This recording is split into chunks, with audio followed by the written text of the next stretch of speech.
The views and opinions expressed in this podcast are those of the hosts and guests and do not necessarily reflect the official policy or position of SFM. Welcome to Behind the Rack, your casual AV industry hangout with hosts Hugo Chavrette, Franco Caruso, and myself, Vincent Simino. We dive into products, trends, and the occasional rant, all to share, learn, and spark new ideas across pro audio, live sound, broadcast, and system AV. So grab your headphones, pull up a chair, and join us for some honest, sometimes nerdy, always fun conversations. All happening behind the rack.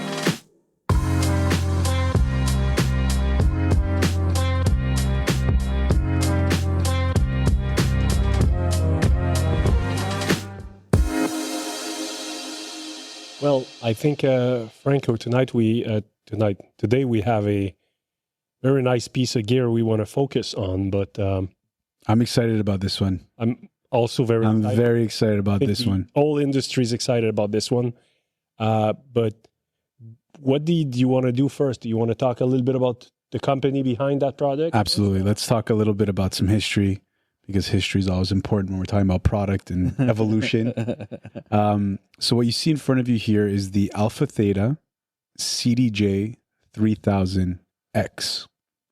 Okay, so this is the evolutionary product to the CDJ 3000 by Pioneer DJ. And you'll notice I'm being very careful with the brands and the words that I'm using, because in today's day and age, we have Pioneer DJ and we have AlphaTheta. And before we start getting into what the internet's saying, what other people think about the brands and what's going on, I think it's important that we set the facts straight. And hopefully we use this podcast to clear up some of these facts that are popping out of nowhere. So as everyone knows, Pioneer DJ is probably the most reputable and recognized iconic DJ brand in the industry. And we're lucky to be the exclusive distributor here at SFM for Canada of Pioneer DJ equipment. So Pioneer DJ was born out of the Pioneer Corporation. Okay. And what happened was in 1994, the subsidiary company, Pioneer DJ, came out with the first flat top CD player, which really revolutionized the industry. It was known as the CDJ 500. So that was 1994. You fast forward quite a bit.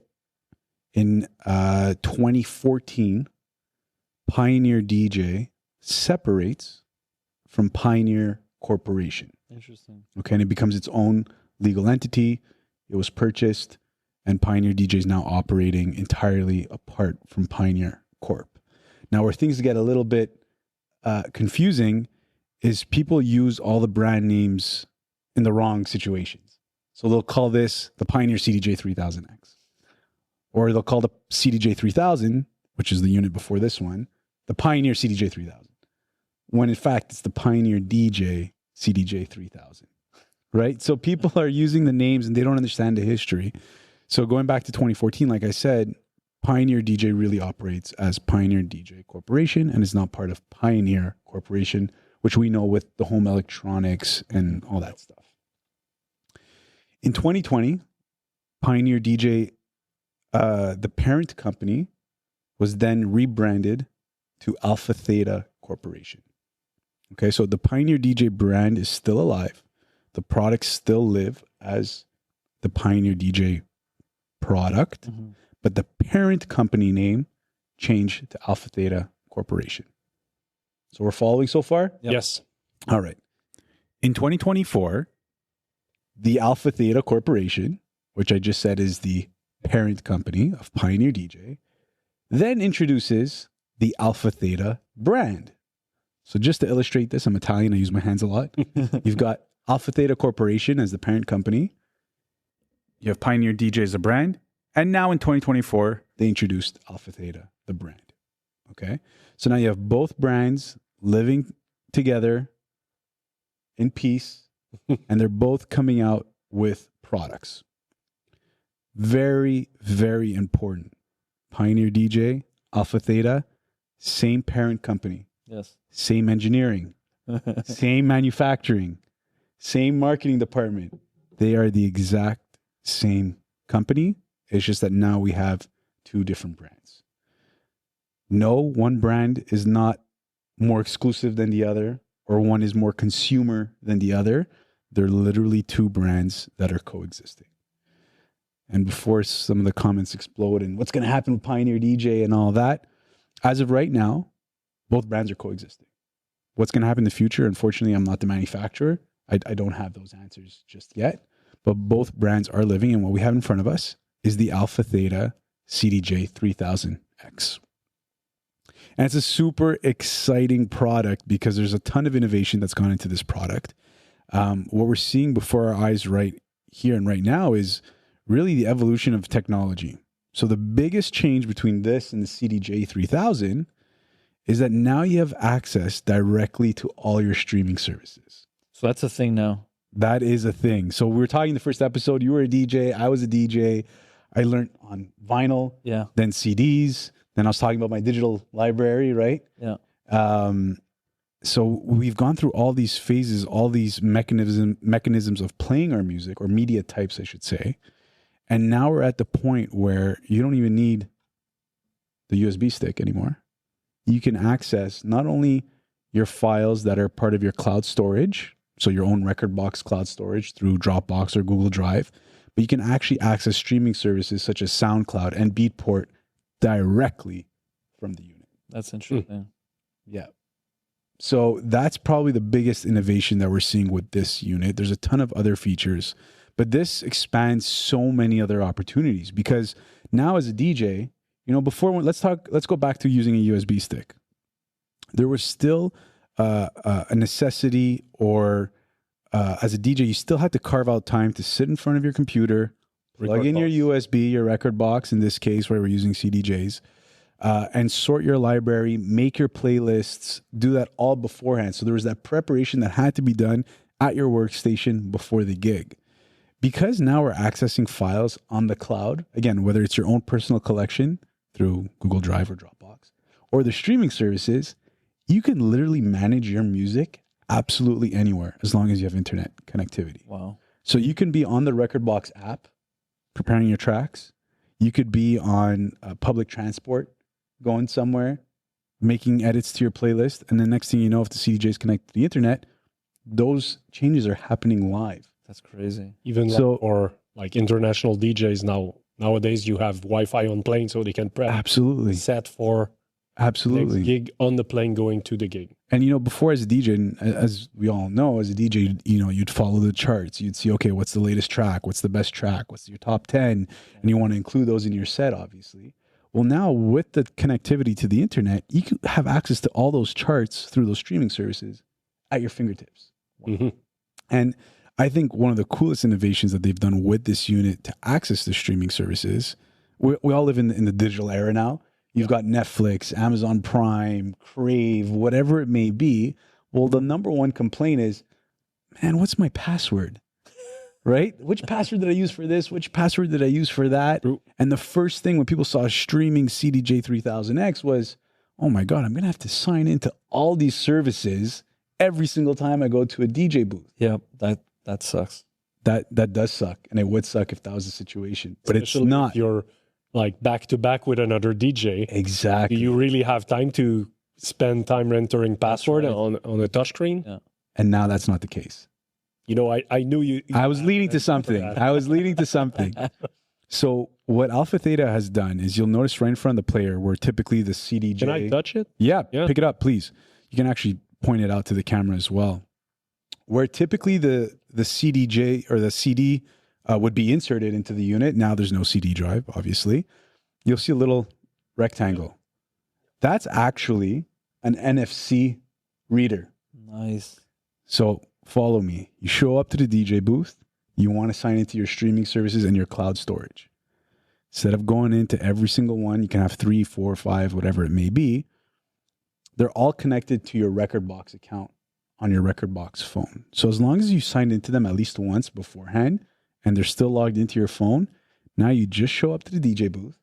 You show up to the CDJ, tap your phone to the CDJ 3000X, and automatically all your streaming services are logged in and you have instant access to all your tracks. Wow. So this is, you know, I don't want to downplay the whole evolution, you know, of the media types, but this is the next best thing. And this is what people are using. We are streaming nowadays. And again, with internet connectivity, just opens up so many more options. So that's really the biggest, you know, the biggest difference between the CDJ 3000 by Pioneer DJ and the CDJ 3000X by AlphaTheta. That's very cool. Can I ask a few geek questions? Because yeah, let's do it. I might not have all the answers, but I will give you the best answer possible. I mean, if you use NFC to log into one of the CDJ 3000X, if there's 3 others or 2 others hooked up to the same network, correct, are you getting logged into all 3 machines? So as long as they're all linked through Pro DJ Link, you'll have access to all of them. Pro DJ Link, that's the word I was... Just like if you put in your USB into one and they're all on the same network, all your tracks are going to show up on all the CDJs. And can you use the same switch, network switch, for your... Actually, sorry. The Pro DJ Link technology, can you also have internet on the same switch? So you can use that same wired connectivity to stream. Yes, I believe so. On top of syncing. Yes, I haven't tried it myself just yet. This is actually a prototype unit straight from Japan. Wow. But I believe so, yes. You can actually, there's a LAN port in the back of the unit. So by connecting your internet to that same switch, you should have access, so it's really cool. In the back of the unit, you've got your RCA, your digital out, locking IC cable. I can show that. Yes, you've got your USB-C. So you still have, you know, the most common types of connections. There is USB-C, so if you want to connect your record box or Serato Pro. Yes. So that's one major difference as well, is they've changed from an SD card slot to a USB-C slot. So again, just modernizing with the media types. What I'm holding in my hand here is the AlphaTheta record box 1 terabyte USB stick. So you'll notice on both, again, depending on your computer, depending on your preparation method, you have access to a traditional USB and your USB-C as well. Cool. Yeah. So I like to think as myself as the Canadian arm is AlphaTheta and Pioneer DJ, but it's really important that we encompass as many DJs as possible. Yeah. And we continue to evolve together as a group. You know, something like changing the SD card slot, some people have strong opinions about it. I personally don't. I mean, USB-C is everywhere now. Yeah. It's more common than an SD card slot. And you don't really see SD cards anymore in the market. Everything's transitioning to everything. Micro SD. Yeah. At the minimum. Yeah. At the minimum. Yeah. Exactly. Some other changes, I mean, you've got a 10.1 inch screen. I mean, it's monstrous. It's amazing. So because of the bigger screen now, you can actually see a lot more tracks at a single glance. The touch responsiveness is incredible. You can scroll. Remember, I was talking before, you had to really prepare your playlists on your USB. Before, you couldn't edit the playlists on the CDJ player itself. Now you can actually edit the playlist on the actual player. 3000, the predecessor, correct. You couldn't? Correct. Okay. So now you can do that. Now there's even something called a global tag list. So we're talking about media types, right? So you've got your USB in there, you've tapped your NFC, you've got your cloud storage, you've got your streaming services as well. How do you combine all these things into a single playlist? So now as you're playing your set, you can actually send different tracks from your different media types to a global tag list. So now the player is going to remember exactly where everything is, and you're building a single list from the different sources. Wow. So is there a search feature? There is a search feature. Okay. And you can even copy and paste now on this CDJ 3000X. On the previous one, you couldn't. Nice. And I guess I'm pretty sure the answer is yes, but all the cue points, everything's going to follow. No exactly. The service you're using or the file you're playing. That's correct. So as long as the tracks are analyzed and they're still within your streaming service or your cloud storage, everything is in memory. Okay, so on that note, I think it's a bit of a silly question, but I'm still thinking analog. Yep. Streaming service. Yep. I'm wondering how I would feel if I'm at an event, a special event, and I'm using a streaming service. Wi-Fi goes down for a bit. Can you tell me, like, do you know if if you're using a streaming service, does it buffer like the track so that you don't lose out on it, or how does that work? I think he's trying to like set me up for a trap here, but I have the answer, and I'm very happy about this answer. I'm just curious. So on the new CDJ3000X, with its new processor and memory, every single track that is loaded, including your USB, you can load your track. The track could be playing, and it's cached into the memory. Nice. So you can pull out the USB mid-track, playing. and it'll finish the track, no problem, because it's storing it in the cache. And that comes from going back to back with other DJs. Unfortunately, the guy takes out his wrong USB or whatever may happen. So now you have that fail-safe. Versus in the past, it was just like an automatic loop that would happen. Now it's actually cached completely. So you're not into caching the the playlist, you're caching the per track that's loaded. Per track, exactly. Loaded as soon as it's loaded in. That's right. Okay. Exactly. You've got some other really cool features. We'll talk about queuing a little bit. So now through the headphones and Pro DJ Link, you can actually queue the track just by touching the waveform. So you don't have to load the track, your next track, you're searching your playlist.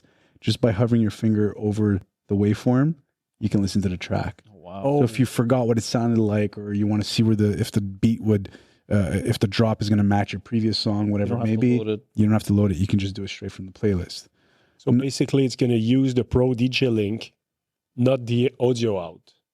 And you're going to be able to, let's say, if your mixer is Pro DJ Link compatible, let's say the new DJM A9 or something like that, you would basically have two streams of audio. One's playing back from that player. Yeah. And I can cue another track. Exactly. Yeah. In terms of the technicalities, I'm not sure which method it's using, but you're capable of just touching the waveform and listening to it in your headphones and not having to load it on the track itself. Cool. Another thing is Smart Queue, which I find incredibly useful. So you'll notice right below the screen, there's 8 cue points. Yeah. Usually cue points can be coded different colors, right? Yes. You've got your A, B, C, D, yellow, red, green, let's say, right, for ABC. Traditionally, your cue point, you would have to set it by pressing the main cue button.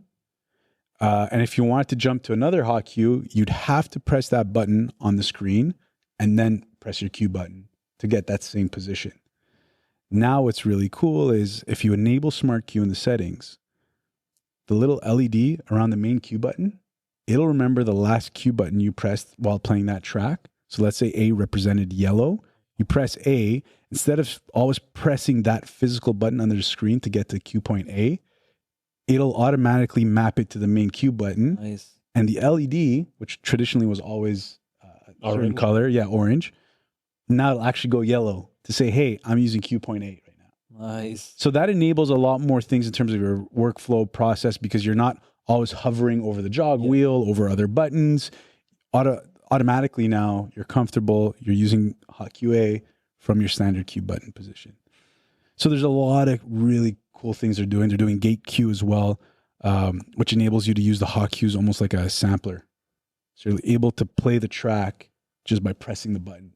So you can almost do like a melodic sequence just by pressing your hot cues now. I've seen some YouTube video on that. How do you call it, that feature again, the queue?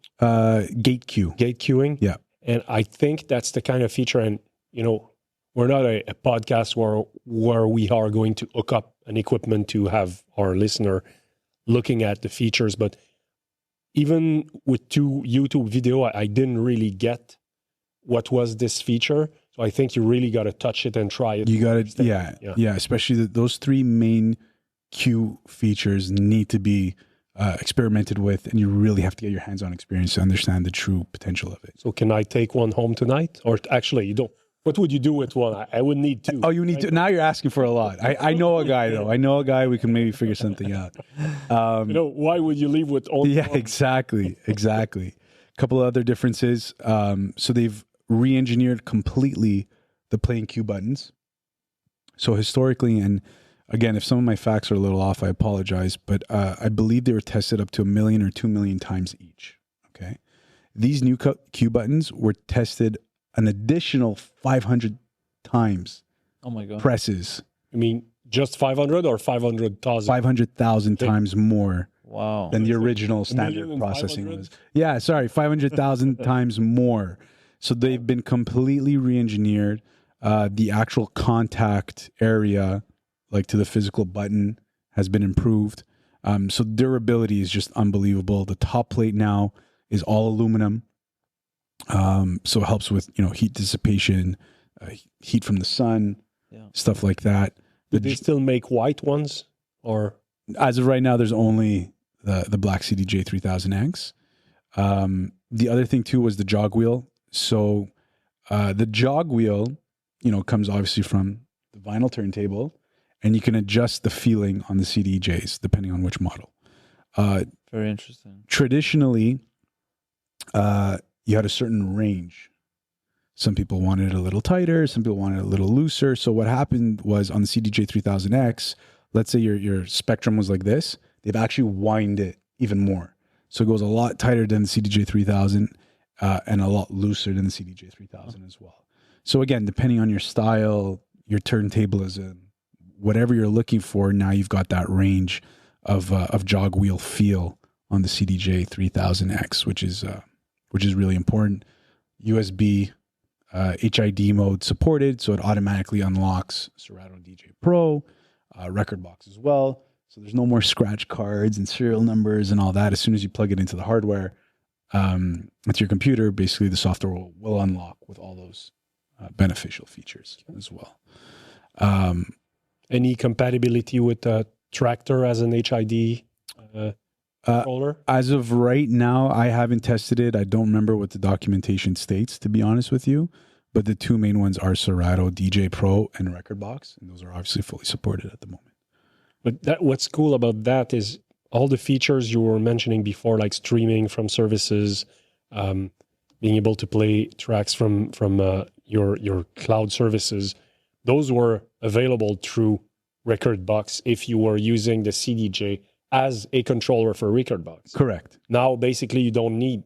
You don't even need your computer anymore. That's it. There's going to be a laptop somewhere in the DJ booth, For anyways. sure. Yeah. But you can use those as standalone players, literally, and stream from Exactly. just like if you were a computer. And just to be clear, it's not just through the LAN port. There's Wi-Fi built in as well. Yes. So there's two methods of obviously connecting to the internet, which will allow you to use all these options as well. Between us guys, I think you should not use Wi-Fi professionally. Yeah, in a club, let's please use, hardwired. Yeah. I think we all know in the rack, hardwire is the best, right? So let's stick to hardwired, please. But I've been stress testing it using Wi-Fi, haven't had any issues whatsoever. I'll be honest, like I'm an old school DJ. Like I said, it started off with vinyl and CDs, and I couldn't believe it. Like this is the first time in a really long time where I was playing with something and I was like, wow, this is different. This is new.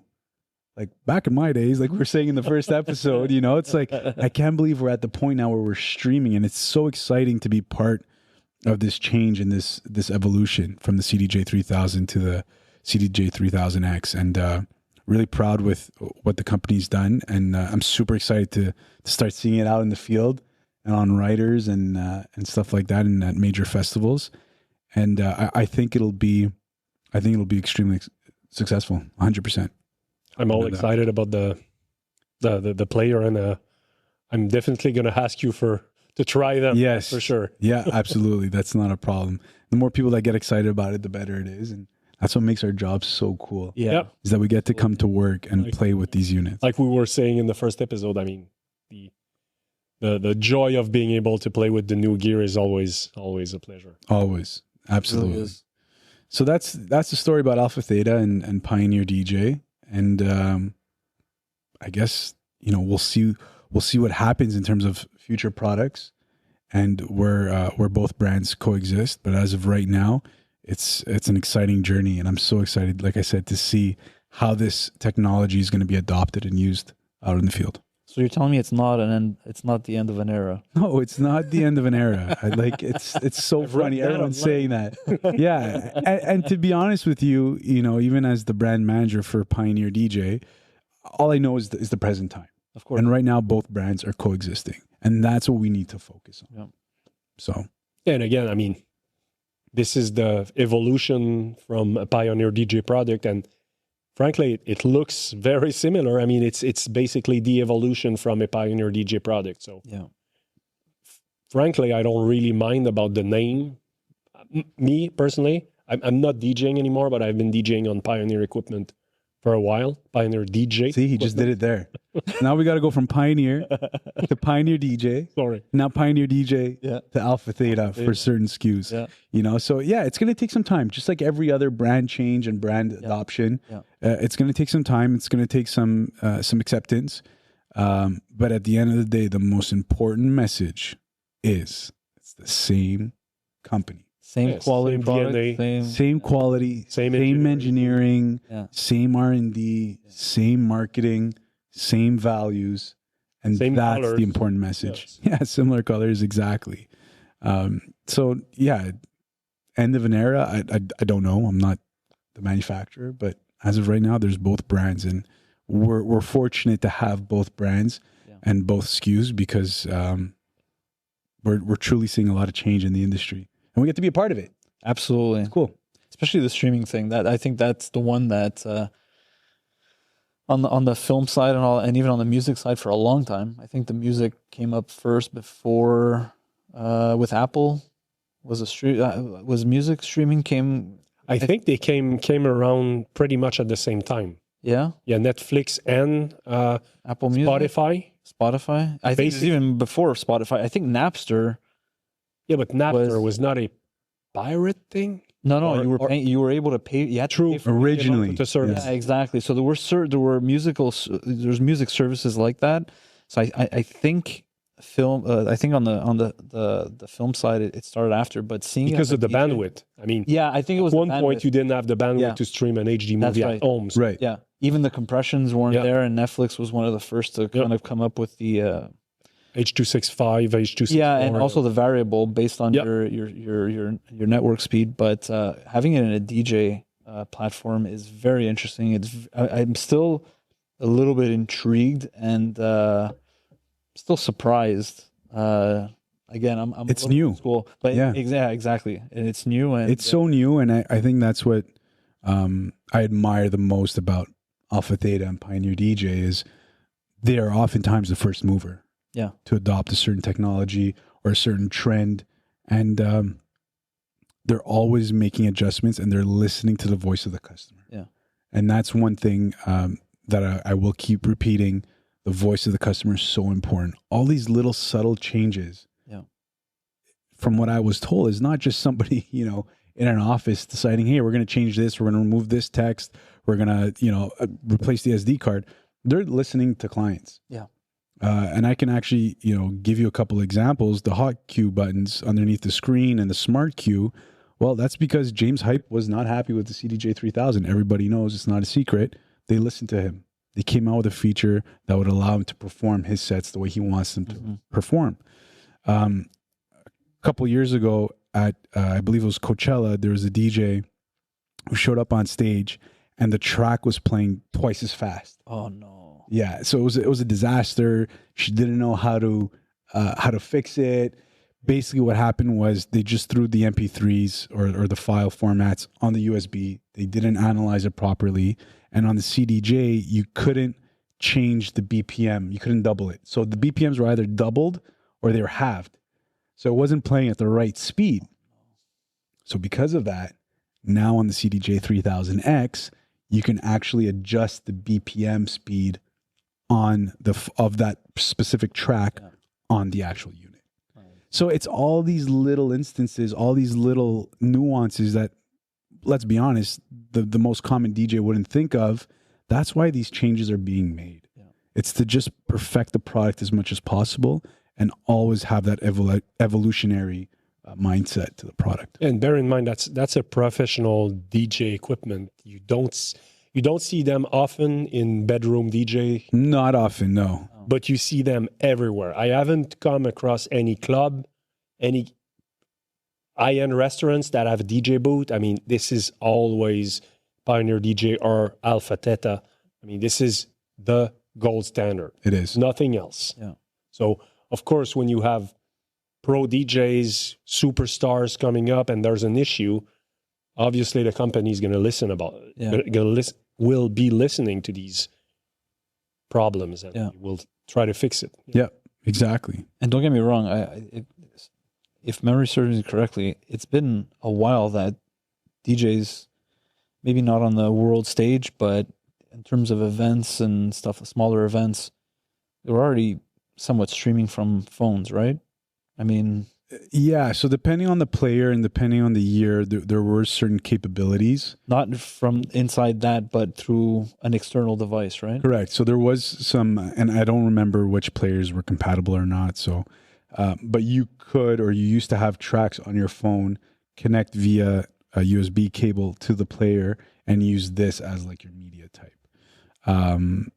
So there was already some talk of how do we incorporate the phone into the workflow. Because it was a demand. Exactly. Because it's easy, right? Especially you're playing at a wedding, somebody's like, hey, can you play this song? And you're like, yeah, I don't have it. Well, that's not really an excuse anymore, right? I mean, that's accessible through a variety of different avenues.